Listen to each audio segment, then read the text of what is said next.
Miss Barber, I promise you this is not a trick question. Where are you at?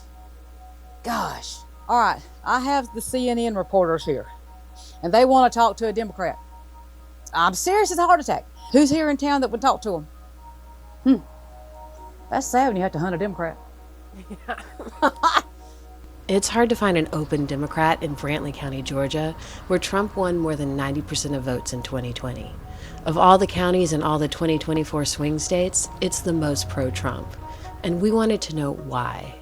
We vote 92% Republican, not because anything wrong with Ham does. Okay, let's get that on the board. This ain't about me. We're a small, rural county. A lot of folks here live paycheck to paycheck. And when there's too much month at the end of the money, people vote with their wallet. At one point in time, the Democratic Party was for the working man, and the Republican Party was for all the elites. And somewhere that got switched around. These are some of that stuff. Everybody here calls him President Trump. As far as the people around here is concerned, he's still the president. Democrats didn't used to be rare here. Almost everyone we spoke to said their grandfather had been one. But those days are gone. Numbers do not lie. Watching people 5 and 6 years ago, they had successful businesses. They were thriving. They were doing well. Every time somebody comes and says, Kathy, I'm gonna have to close. It honestly hurts. Hendrix got a heat press to make custom t-shirts. And it turned out that one kind of design really helps pay the bills. I've learned how to put it on my computer and kind of change things. As long as we can still sell Donald Trump stuff, we're doing good. They're just $5. That's One of her customers was Sherry Rowell. We met her while she was buying a Trump sign, and she said we could come see her put it up. Her grandson, Talon, died in an accident this summer, before he could vote in his first election. He did love him some Trump. Couldn't wait to get 18 so he could vote. Yep. He wanted to vote for Trump. He had just got his first job, and he was like, I make $9 an hour and I work this many hours. Why do I only make this much money? And I told him, I said, son, it's politics. You got to pay taxes. Talon became really intrigued with it and started doing some more research. And he said, Dad, looking at what me and you talked about, we need Donald Trump in office. And he just became a huge Trump supporter. His parents said he would want people to know he was for Trump. And so they put the sign up because he's not here to say it himself.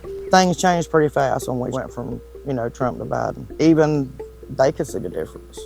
Even the kids? Yeah, I could take you to the Piggly Wiggly and they hunt. You just look at the prices. I don't know where y'all come from, but compared to what we've had 4 years ago, it's triple.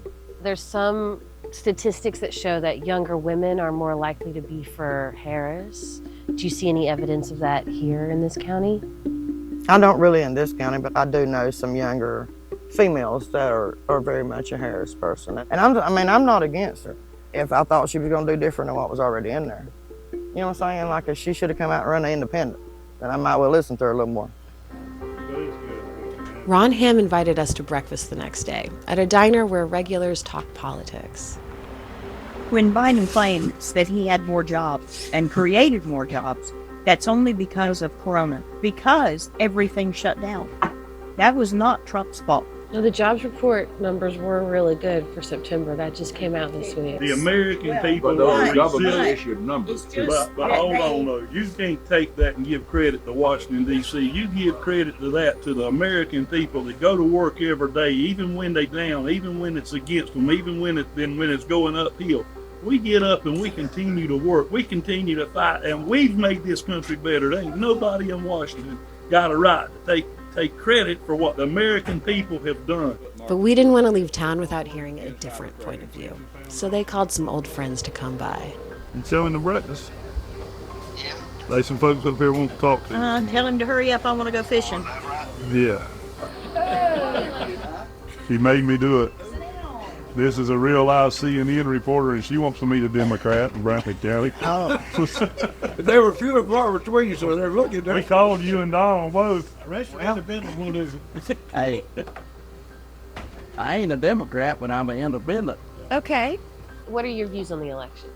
Well, I ain't gonna vote for a criminal. Well, what he did in January the 6th, and the way he could have did something, man. They was beating on them cops down there. There's your other Democrat. Hi, come join us. She's a CNN reporter, and she wants some Democrats in Brantley County. She can't find one. I told her I knew a couple. She said, please call, please, if you wouldn't quit. Till I said, Thank you. I have voted Republican, you know. yeah. I vote for the man. I don't vote for their party. So what are your thoughts on the election? What are my thoughts on what? On the election. Ain't much to think about it. Well, who are you going to vote for? The right person. Well, who do you think the right It person won't is? be Donald Trump. Okay, tell me why. Last time you saw him talking, did you watch his lips? Uh-huh. Were they moving? Uh-huh. He's lying. All right, well, so Mr. Wilson here was telling us that January 6th was a big disqualifier for him. It should have been. How do you feel about that? I feel about it like he's anti-American. He's trying to overthrow our government. And so are you thinking about voting for Harris? Yeah, I have to, or not vote. He's the only choice other than Trump. Yeah. If Squawker run, I vote for him.